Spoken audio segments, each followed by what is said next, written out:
सोमवंश के वर्णन में श्री कृष्ण का प्रादुर्भाव। सूत जी बोले, सातवत राज के सत्य बोलने वाले 4 पुत्र थे। भजन, भाजपाद, दिव्य तथा देवव्रत नाम के ये चारों पुत्र बड़े पराक्रमी थे।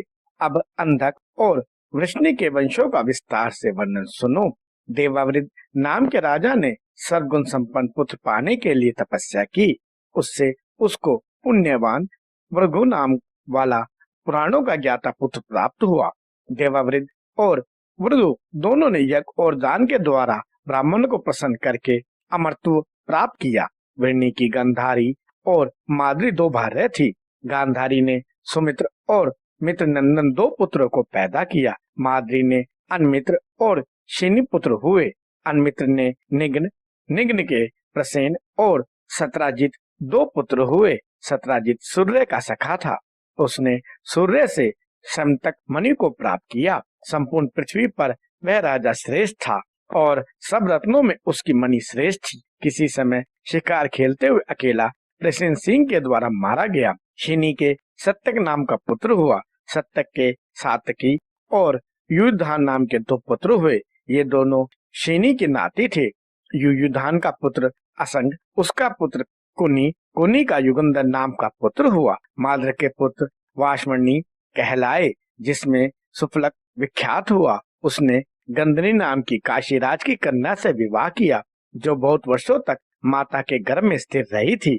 पिता ने गर्भ में स्थित कन्या से कहा, तो उधर से बाहर क्यों नहीं आ? तो पिता से इस कन्या ने कहा कि 3 वर्ष तक एक गो नित्य दान करो, तब मैं बाहर आऊंगी। इस प्रतिज्ञा को पूर्ण करने पर यह गंधनी नाम की कन्या उत्पन्न हुई। सुफलक के द्वारा इसके अक्रूप जी का जन्म हुआ। इसी वंश के एक राजा थे आहु। उनके देवक और अग्रसेन 2 पुत्र हुए।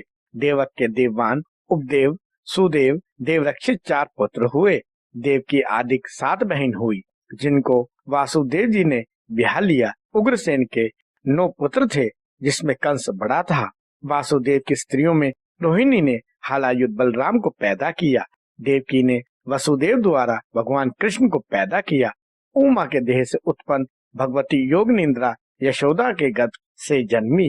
वह साक्षात प्रकृति और भगवान कृष्ण साक्षात पुरुष थे, जो धर्म मोक्ष को देने वाले चतुर्भुज वाले शंख, चक्र, गदा, पद्म धारण किए हुए जगत की रक्षा के लिए उत्पन्न हुए।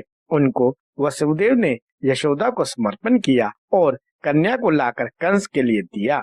कंस पुरानी आकाशवाणी को स्मरण करके कन्या को मारने को तैयार हुआ। तब कन्या उसके हाथ से छूटकर आकाश में अष्टभुजी देवी बनकर उससे कहने लगी कि तू मुझे क्या मारता है? तेरे मारने वाला तो संसार में पैदा हो गया। श्री कृष्ण की 16,108 रानियां थी। उनमें सबसे प्रिय और श्रेष्ठ रुक्मिणी थी। कृष्ण ने पुत्र के लिए शिव की बहुत समय तक तपस्या की। तब उन्हें चारों देशन, सुचारु, पद्म आदि पुत्र शिव की कृपा से प्राप्त हुए। फिर जामवती के आग्रह से कृष्ण ने बहुत तप किया। तब प्रसन्न होकर रुद्र भगवान ने वरदान दिया। तब जामवती के सांप पैदा हुआ। इसके पश्चात भगवान कृष्ण को जब 120 वर्ष बीत गए, तब ब्राह्मण के श्राप के बहाने से अपने कुल का नाश किया और जरा नाम के व्यास के अस्त्र से शरीर त्याग कर दिव्य लोक को पधारे। अष्टवक्र के श्राप से कृष्ण की भार्य चोरों ने अपहरण कर ली।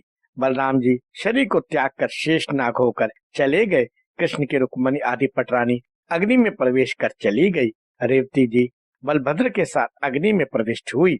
अर्जुन भी अपने भाइयों के साथ स्वर्ग को पधारे। इसी प्रकार मैंने संक्षेप में आप लोगों को कृष्ण की कथा कही। हे ब्राह्मणों, इस चंद्रवंश के राजाओं के चरित्र श्रद्धा से पढ़े, सुनावे या ब्राह्मण के मुख से सुने, वह निस्संदेह वैष्णव लोक को जाता है।